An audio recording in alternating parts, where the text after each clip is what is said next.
안녕하십니까. 신규 군사TV 디펜스 브리핑입니다. 자, 여러분들 그거 아시죠? 이란이 만든 F-35 잡는다고 하는 스텔스 전투기 카헤르 313. 그 카헤르 313이 실제 비행을 했고 그 비행 동영상이 온라인에 공개가 돼서 지금 뭐 이게 진짜냐? 갑론을박이 온라인상에서 벌어지고 있는데 그 동영상을 보여드리면서 카헤르 313에 대해서 분석해드리고 이란이 정말 우주적인 그런 스텔스 전투기를 만들었나 한번 분석해 보겠습니다. 그리고 일본이 KC-46 미 공군하고 똑같은 공중급유기 도입했는데 이제 들어왔는데 정말 어마어마한 문제 덩어리입니다. 보겠습니다.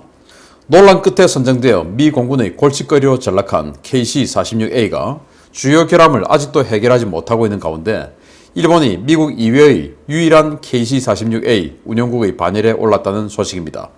이 결함 급유기는 독도를 관할하는 기지에 배치되었습니다. 일본 항공자위대가 지난 2017년 12월 주문한 보잉의 신형 공중급유기 KC-46 4대 가운데 1호기가 지난 10월 29일 워싱턴주 시애틀의 보잉 공장을 출발해 자력 비행으로 일본 도토리현 미호 공군기지에 도착했다고 디펜스 뉴스가 현지 시각 11월 2일 보도했습니다. 보잉 일본 지사장 월 샤퍼는 디펜스 뉴스와의 인터뷰에서 일본의 KC-46A 공중급유기 인수는 인도태평양 전략과 미일 안보 협력에 모두 중요한 이정표가 될 것이다 라며 양국 간 안보 동맹에 중요한 역할을 하는 것이라고 평가하면서 KC-46A는 공중급유는 물론 화물과 인원 수송도 가능하기 때문에 일본의 인도주의 역할 확대에도 큰 몫을 할 것이다 라고 밝혔습니다. 일본은 나고야의 고마키 공군기지에 주둔하는 제404 전술 공중 수송 급유 비행대에 4대의 KC-767과 2대의 KC-130H 공중 급유기를 운용하고 있는데요. 새로 도입되는 4대의 KC-46A는 미호 기지에서 새로 창설되는 공중 급유 비행대에 배속될 예정이라고 항공자위대는 밝혔습니다. 보잉이 자사의 베스트셀러 보잉 767 기종을 기반으로 개발한 KC-46A는 KCX 사업 초기에 에어버스 A330 MRTT에 패배하고 2003년 사업 과정에서 달린 드루연 공군부 차관보의 뇌물 사건까지 터지면서 사라질 뻔했습니다. 그러나 보잉은 필사적인 정치권 로비와 회계 감사국을 통한 문제제기 등 총공세를 펼쳐 2011년 기종 선정을 번복시키고 KC-46A 승리를 관철시켰는데요. 2016년부터 작전 배치되기로 했던 KC-46A는 온갖 결함 문제가 튀어나오며 아직까지 결함 수정 중에 있는 상태입니다. 일본이 인수한 KC-46A는 리모트 비전 시스템, 즉 급유 제어 영상 장치 결함은 물론 저속기 급유 불가, 급유 중에 급유 대상 기체 스크래치, 연료 공급 시스템 누유, 급유 대상 항공기 자동 식별 및 급유 모드 세팅 시스템 결함 등의 문제를 해결하지 못한 상태인데요. 과연 일본이 이 문제에 어떻게 대응할지 관심이 쏟아지고 있습니다. 자, 일본이 최신형 공중급유기 KC-46 이거 도입을 했는데 우리도 이 공중급유기 사업할 때 역시 똑같이 이 KC-46A하고 A330 MRTT하고 경쟁을 했어요. 그때 일본은 이 KC-46A를 이미 선정을 했고 우리는 뭐 일부 전문가들은 일본이 동맹 때문에 저렇게 KC-46A 해야 되는데 우리도 KC-46A 해야 되는 거 아니냐. 그래야 한미연합 작전 뭐 이제 이런 말씀들을 하셨는데 저는 그때 이 KC-46A보다는 유럽제지만 A330 MRTT 이게 더 나은 것 같다라고 칼럼도 쓰고 했었습니다. 왜냐 수송 능력이나 여러 면에서 훨씬 나은 것 같다. 그리고 유럽제 고질의 운용 유지비 문제 이것도 A330은 큰 문제 없을 것 같다. 왜? 에어버스에서 나오는 이 A300 이 항공기를 전 세계 항공사가 얼마나 많이 씁니까? 그러니까 이건 뭐 운용 유지비 차원하고는 관계가 없는 기종이다. 그래서 저는 그때 수송 능력에서 인원 수송 능력에서 A330 MRTT가 압도적이었기 때문에 MRTT를 주장을 했는데 정말 그게 우리 한국 공군이 A330을 선정한 것은 신의 한 수였습니다. 왜냐? 지금 이 KC-46은 아직도 미국은 비행을 못 시키고 있어요. 16년부터 비행해가지고 지금 뭐 이미 지금 이 시점에는 수십 대, 수백 대가 나와야 되는 이 상태인데 아직도 비행을 못 하고 있는데 왜냐? 너무나 많은 문제점이 나오고 있습니다. 일단 기존의 공중급유기는 뒤에 창에서 이렇게 이제 직접 이 급유사가 눈으로 보면서 유리창을 통해서 보면서 이렇게 급유를 해주는 이 조작을 하거든요. 그런데 이거는 우린 첨단이야 이러면서 그걸 창으로 보지 않고 모니터로 보는 겁니다. 그래서 우리 예를 들어서 승용차 운전을 해도 주차할 때 뒤에 후면에 모니터 나오지 않습니까? 그거를 보고 주차하는 거 편하죠. 그렇지만은 그걸 만약에 우리가 뒤로 직접 보고 조종하는 게 훨씬 더 직관적이고 더 선명하고 더 안전하지 않겠습니까? 뒤를 직접 눈으로 볼 수 있다면. 그런데 뒤를 우리가 직접 눈으로 못 보기 때문에 이제 그런 모니터의 도움을 받는데, 여기는 뒤를 직접 눈으로 그동안 수십 년을 보면서 급유를 했는데 우리는 첨단이야 하고는 모니터를 만들었는데 그 모니터가 아주 미세한 딜레이가 있는 겁니다. 그런데 하늘에서 시속 수백 킬로미터의 속도로 비행을 하는 상황에서 그 아주 미세한 딜레이가 굉장히 큰 그 상황을 만들어낼 수 있죠. 구멍은 이만한데 여기에 수백 킬로미터를 각각의 비행기가 나르면서 여기에다 정확하게 갖다 꽂아야 되는데 이걸 지금 약간의 딜레이가 있다. 이걸로 인해서 제대로 꽂지 못하고 엉뚱한 데 갖다 들어가면서 스크래치가 나고 이런 상황이에요. 근데 스크래치가 나면 금속과 금속이 부딪혀서 스크래치가 나면 어떻게 됩니까? 불꽃이 튈 수가 있죠. 근데 급유기니까 항공유 거기다가 불꽃이 튀면 어떻게 됩니까? 완전히 그냥 대형 큰 재앙이 발생을 할 수 있죠. 이런 문제. 그리고 또 이제 카메라, 어차피 이제 카메라 렌즈를 통해서 그 비전을 봐야 되니까 역광이라든지 아니면은 뭐 아주 햇빛의 각도에 따라서 이게 제대로 안 보이는 상황. 이렇게 된 겁니다. 그래서 이런 여러 가지 문제들로 인해서 아직도 보잉이 이걸 해결하지 못하고 있는데 일본은 그래도 우리는 납품해줘. 이렇게 해서 지금 들어갔는데 일본은 도대체 무슨 생각으로 하는지 모르겠어요.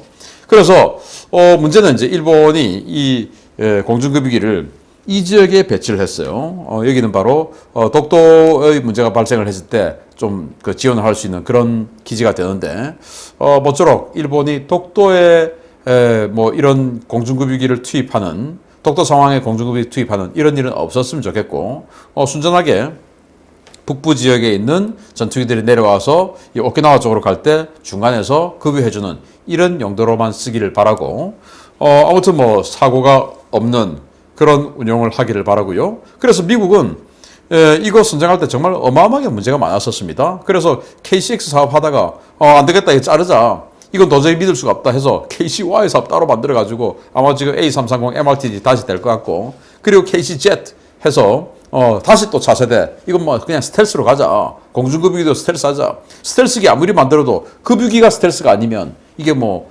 적들에게 노출이 되니까 급유기도 스텔스로 가자 해서 KCjet 뭐 이런 식으로 이제 지금 플랜을 짜고 있는데 이 KC-46이 워낙 문제가 많아서 지금 KCY로 쪼갰다라는 말씀까지 드립니다. 두 번째입니다. 정말 재밌는 이야기죠. 최근 러시아에 대표단을 보내 전투기 도입 협상을 진행 중이라는 소식이 나온 이란이 돌연 자체 개발한 스텔스 전투기 카헤르 313의 첫 비행 영상을 공개했다는 소식입니다.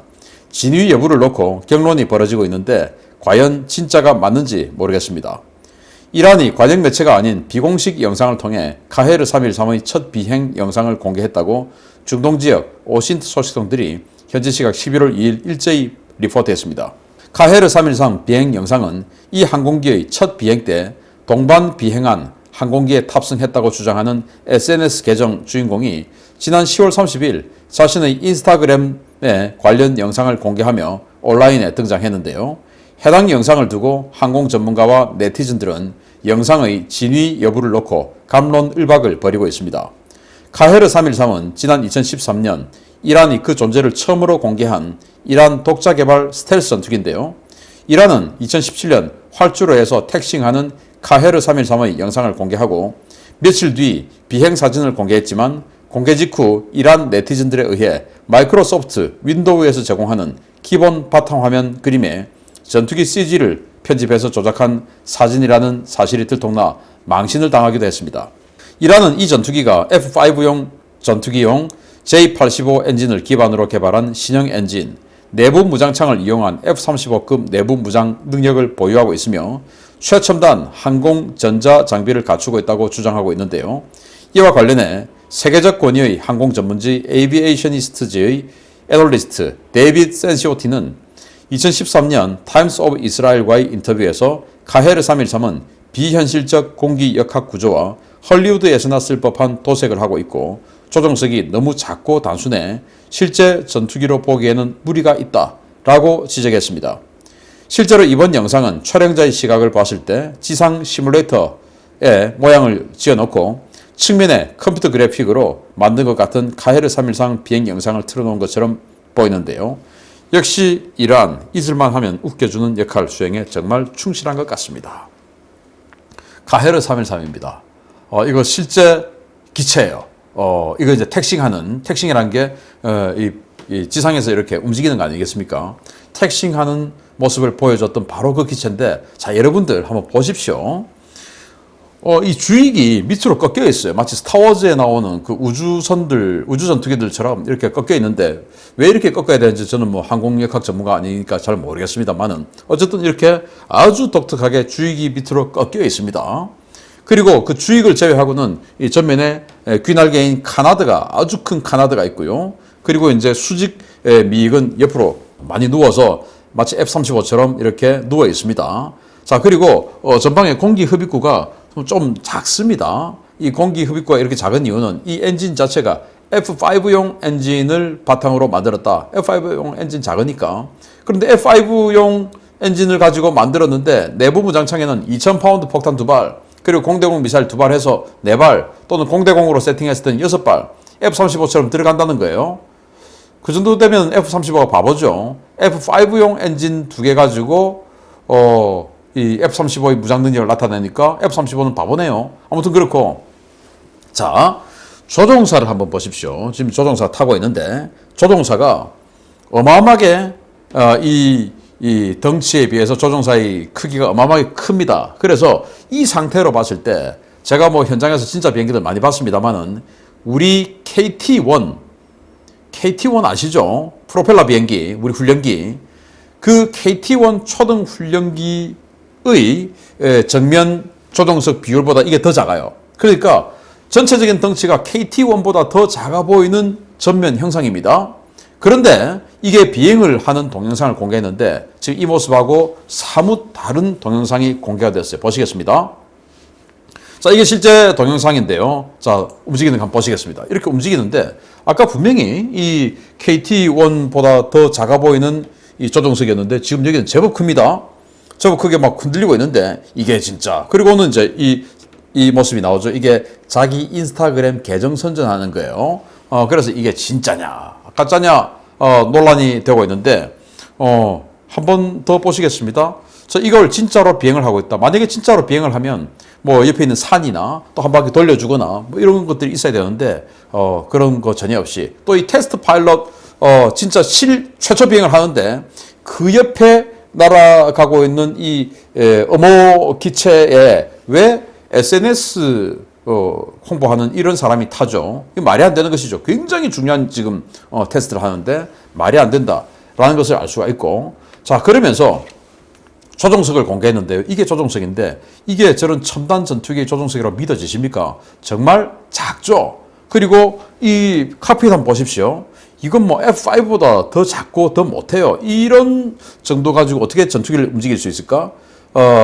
그리고 정말로 결정적으로, 자, 여기 보시면은 이렇게 철판이 굽어 있습니다. 그리고 이 내부에 골조가 보입니다. 골조가 지금 2개가 보이고 그 옆에 무슨 뭐 셀로판지 같은 거로 이렇게 흰색으로 지금 갖다 붙여놓고 도배를 해놓고, 그리고는 나머지는 철판이 그냥 한 겹이에요. 아주 얇은 철판 헛겹입니다. 헛겹. 그러니까 아까 지상에서 택시한 거 그거는 제가 봤을 때 그냥 장난감 아니겠죠. 그냥 일단 그 트럭 같은 차에다가 바퀴 랜딩기에 갖다 붙여놓고 철판 이런 거 그냥 얇은 거 하나 해가지고 아주 멋있게 바깥만 멋있게 만들어 놓고 조종석 흉내를 냈는데, 이게 저런 최신형 조종석일 리도 없고 덩치가 너무 작아요. 일단 F5보다 더 작습니다.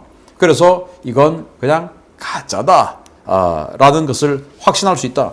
그래서 아까 분명히 조종석이 아주 작았는데 조종사는 덩치가 어마어마하게 컸죠. 근데 이 사진 보십시오. 조종석이 저렇게 뒷부분에 보이는 이런 와이드 사진임에도 불구하고 조종사가 이렇게 작게 보입니다. 그래서 이 사진 그리고 아까 지상에 있던 그 택싱하는 그 사진과는 완전히 다른 기체다 라는 걸 알 수가 있고, 카이르 313은 역시나 이번에도 동영상 조작에 불과하다 라는 것을 말씀드리면서 이란이 왜 이렇게 자꾸 무리수를 떠가면서 전 세계의 웃음거리가 되는 일을 자초하는지 참 희한합니다. 아무튼 카이르 313, F-35 때려잡는다 라고 주장하고 있는 카이르 313은 역시나 뻥이었다 라는 말씀을 드립니다. 마치겠습니다. 감사합니다.